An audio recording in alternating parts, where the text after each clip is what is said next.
Chapter हमारा अ shirt in the market. इसका first part हम ऑलरेडी कर चुके हैं, आज हम पढ़ेंगे इसका part second, the government exporting factory near Delhi. अब दिल्ली के पास में गारमेंट एक्सपोर्टिंग फैक्ट्री जो है उसके बारे में हम देखेंगे। गारमेंट्स यानी कि कपड़े, ठीक है। कल हमने देखा था कैसे कपड़े बनाए जाते हैं, कैसे जो थ्रेड है कॉटन से तैयार किया जाता है, कैसे जो किसान होते हैं वो बेचते हैं, फिर ट्रेडर जो होते हैं वो कैसे वीवर्स को ऑर्डर देकर कपड़ा बनाते हैं और डायरेक्ट कंपनी में सप्लाई करते हैं फैक्ट्री में। The Erode merchant supplies the cotton cloth produced by the weavers to a garment exporting factory near Delhi. अब हमने कल पढ़ा था तमिलनाडु के कुछ मर्चेंट्स जो थे वो वीवर्स को गारमेंट बनाने का ऑर्डर देते थे। वीवर्स को गारमेंट बनाने का ऑर्डर जो देते थे उसके बाद वो जो गारमेंट वो लेकर किसको बेचते थे? फैक्ट्री ऑनर्स को, गारमेंट बनाने वाली फैक्ट्री वालों को। अब वो फैक्ट्री जो थी वो दिल्ली में थी जिसको वो बेचते थे। अब हम दिल्ली चलते हैं कि वहां पर वो फैक्ट्री कैसे चलती थी।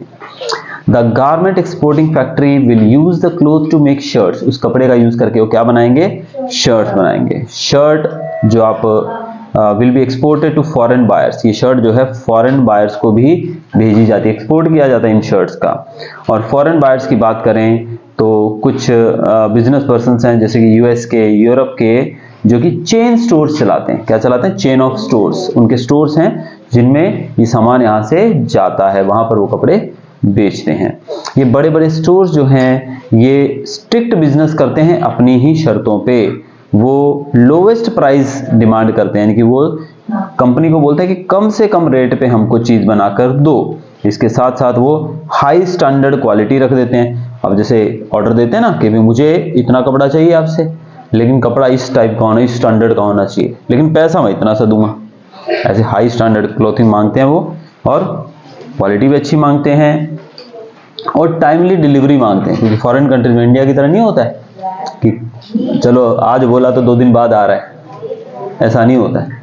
हमारे यहाँ तो नेताजी को बुलाओ, 11 बजे का टाइम होता है नेताजी का, पब्लिक बेचारी 6 बजे से वहां सड़ रही होती है, नेताजी 2:30 बजे आते हैं, ठीक है। तो वहां पर ऐसा नहीं होता है, वहां पर भाई समय की बहुत ही कद्र होती है। तो समय पर वो लोग बोलते हैं, उस हिसाब से उनको पैसा तभी वो पे करते हैं जब हम उनको टाइमली डिलीवरीज देते हैं। इस चीज में वो लोग पक्के होते हैं।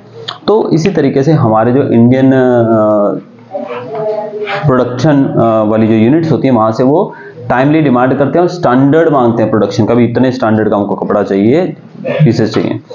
अगर डिले होता है या डिफेक्ट होता है या डिलीवरी के अंदर किसी भी तरह का देरी हो जाती है या फॉल्ट निकलता है कुछ उसके अंदर, तो उसको वो लोग स्ट्रिक्टली हैंडल करते हैं। ऐसा नहीं कि चले यार चला लेंगे नहीं, वो स्ट्रिक्ट एक्शन लेते हैं। इसलिए एक्सपोर्टर्स जो होते हैं वो ट्राई करते हैं कि उनकी कंडीशंस को अच्छे तरीके से वो मीट करें, ठीक है। वो तुमसे कपड़ा लेंगे और आगे बेचेंगे। The exporter tries his best to meet the condition set by this powerful buyers. अब तुमने जो सामान दिया फैक्ट्री वाले ने बनाकर आगे एक्सपोर्ट किया, किसको दिया? जो बायर है, जो अपने चेन स्टोर चला रहे हैं उनको देना है। तो यहाँ से वहां माल जाएगा। अगर आप माल अच्छा नहीं दोगे, समय पर नहीं दोगे, तो क्या दोबारा आपको ऑर्डर देगा? वो नहीं देगा। इस प्रकार से काम जो है स्ट्रिक्टली और टाइमली किया जाता है। अब उस समय बहुत सारा प्रेशर भी होता है बायर्स के ऊपर, प्रेशर्स फ्रॉम द बायर्स जो खरीदने वाले होते हैं वो प्रेशर भी डालते हैं। कैसे? The garment exporting factories in turn try to cut cost. अब प्रेशर होता है उनके ऊपर कि क्वालिटी भी देनी है, पैसा भी कम लगेगा, ठीक है। अब सामने वाला डिमांड कर रहा है भी मैं टाइम पे चीज चाहिए मेरे को और इस क्वालिटी की चाहिए और पैसा भी मैं कम दूंगा।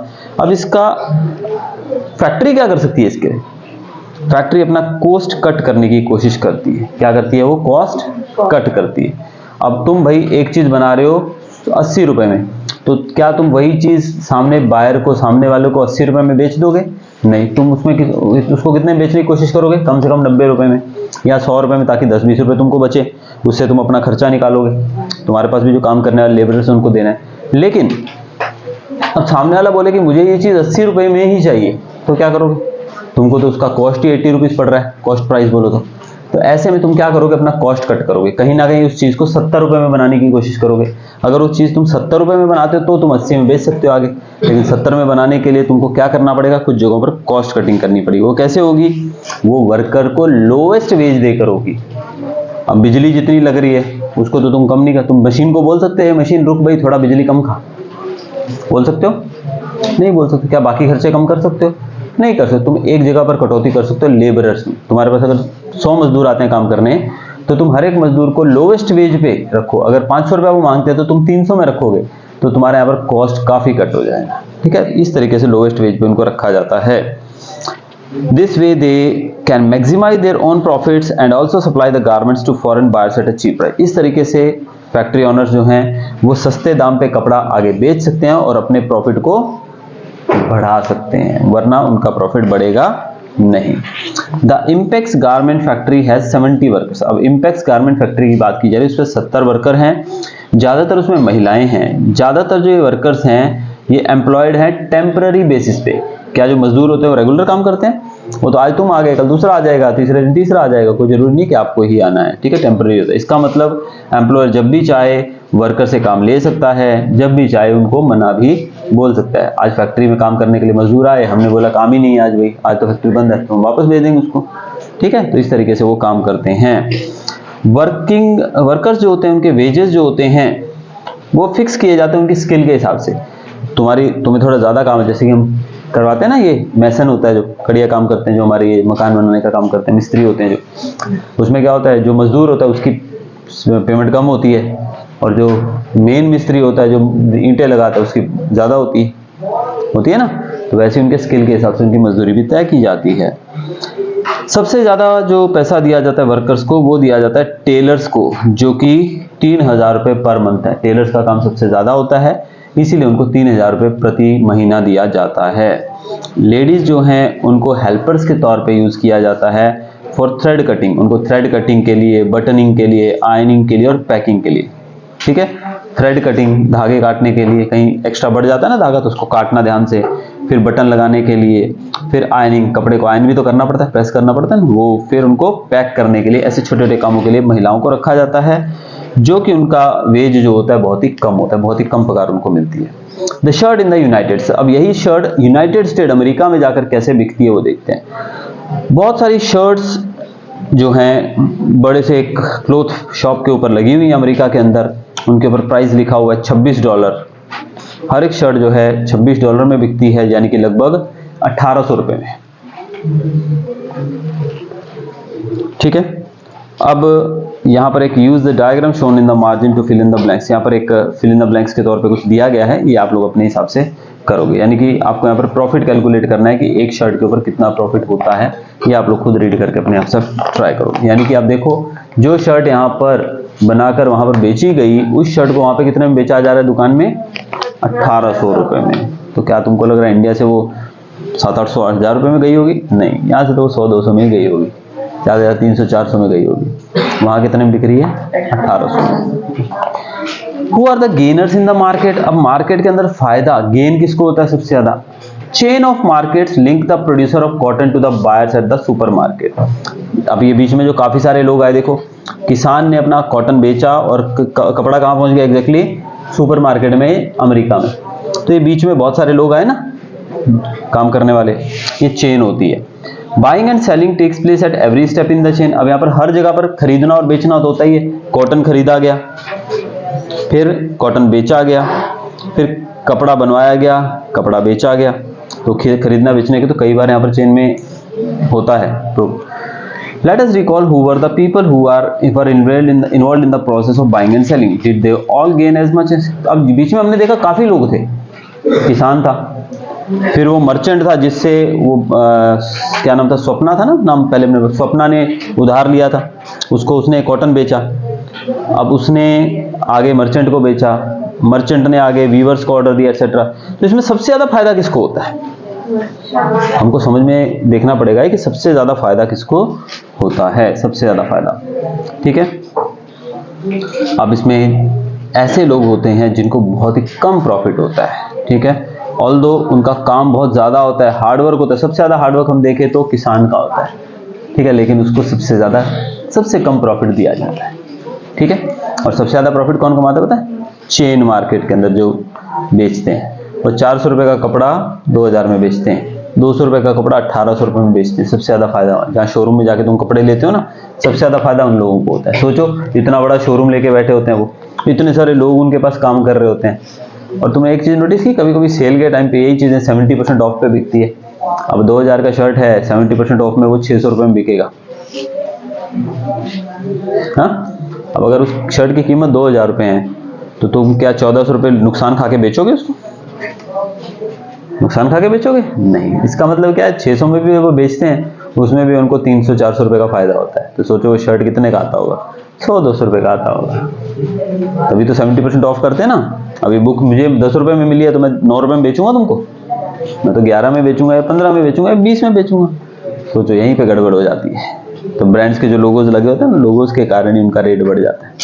आजकल इन चीज़ों के लोग क्रेजी हैं, इन चीज़ों के लोग क्रेजी हैं।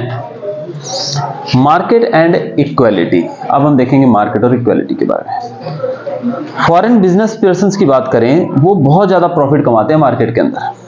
Compare to this, the garment exporter made only moderate profit. Garment exporter होते हैं जो गारमेंट को एक्सपोर्ट करता है, फैक्ट्री वाले, उनको कम प्रॉफिट मिलता है। दूसरी तरफ वर्कर्स जो होते हैं गारमेंट फैक्ट्री में, एक्सपोर्ट फैक्ट्री में काम करने वाले, उनको तो इतना भी नहीं मिलता है कि उनकी रोज की जरूरत पूरी हो सके। उनकी बहुत ही कम। मजदूर को कितना मिलता है? कुछ भी नहीं मिलता है, जस्ट फॉर नेम सेक उनको मिलता है। हाँ, मजदूरों को कितना मिलता है? जस्ट फॉर नेम सेक। हम कह सकते हैं कि उनका तो गुजारा रोज का हो सके उतना ही मुश्किल से उनको मिलता है। इसी तरीके से small cotton farmers, cotton farmer देखा, स्वप्ना जो थी वैसे वो हो गए, फिर वीवर्स हो गए। ये घंटों काम करते हैं, बहुत हार्ड वर्क करते हैं, लेकिन उनको उनकी चीज का सही दाम मार्केट में नहीं मिलता है। मर्चेंट्स या ट्रेडर्स की बात करें, compare to the weavers they have earned more but is still less than exporter. अब वीवर्स और हम वीवर की बात करें या फिर किसान की बात करें, उनके मुकाबले मर्चेंट्स ज़्यादा कमाते हैं, एक्सपोर्ट फैक्ट्री वाले ज़्यादा कमाते हैं। लेकिन इनसे भी ज़्यादा कमाता है कौन? डायरेक्ट बेचने वाला, जो बेचता है, सेलर, जो दुकान वाले, शॉप, चेन स्टोर वाले, है ना, वो सबसे ज़्यादा खरीद मतलब मार्जिन कमाते हैं। Thus not everyone gains equally in the market। तो हम कह सकते हैं कि मार्केट के अंदर सबको इक्वल बेनिफिट मिलता है? नहीं, सबको इक्वल बेनिफिट नहीं मिलता है। लेकिन डेमोक्रेसी बोलती है कि सब लोगों को फेयर वेज मिलना चाहिए मार्केट के अंदर। ठीक है, भले वो कांता हो या स्वप्ना हो, कोई भी हो, उसको बराबर काम के लिए बराबर पैसा मिलना चाहिए। दूसरी तरफ मार्केट लोगों को अपॉर्चुनिटीज देती है काम करने के लिए, चीजें बेचने के लिए, अपने प्रोडक्ट को, अपने बिजनेस को बढ़ाने के लिए, प्रोड्यूस करने के लिए। It could be the farmers selling cotton और द वीवर प्रोड्यूसिंग क्लोथ। अब एक्चुअल में फार्मर कॉटन बेचता है, वीवर कपड़ा प्रोड्यूस करता है। On the other hand it is usually the rich and the powerful that get maximum earning. लेकिन सबसे ज्यादा फायदा किसको मिलता है? रिच लोगों को, पावरफुल लोगों को, है ना, फ्रॉम द मार्केट।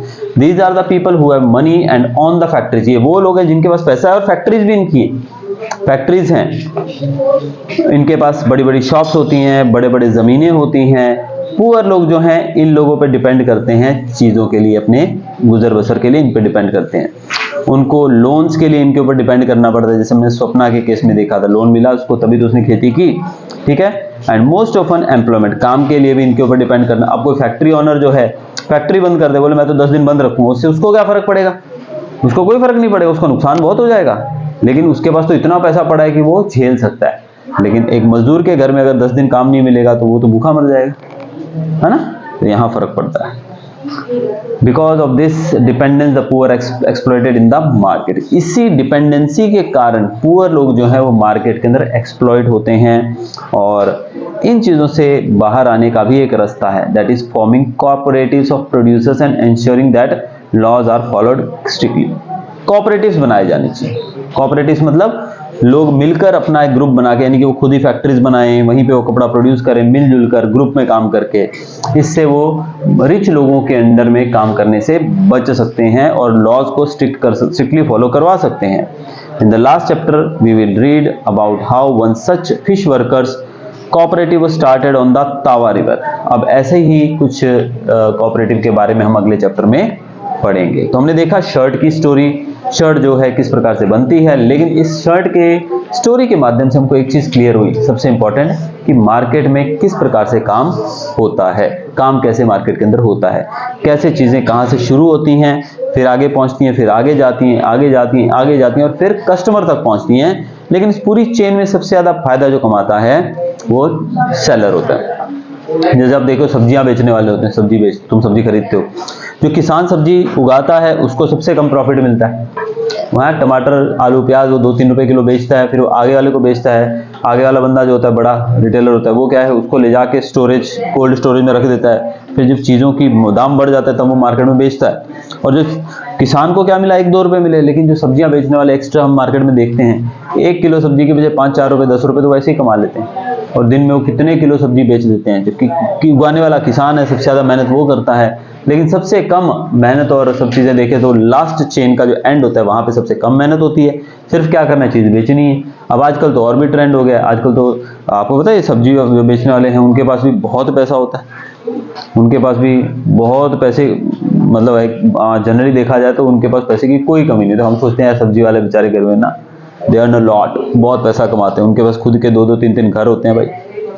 हाँ, हमको लगता होगा बेचारा रेकड़ी पे सब्जी बेच रहा है, बट वो रेकड़ी पे तो वो इसलिए बेच रहा है क्योंकि उसको टैक्स नहीं देना पड़ता है, किसी चीज़ का भाड़ा नहीं देना पड़ता है। But you know at some places, अगर आप मार्केट में जाओगे तो आपको पता लगे कुछ जगहों पर तो ये जो सब्जियों के लिए 50-50 हज़ार रुपया भाड़ा देते हैं एक दुकान का।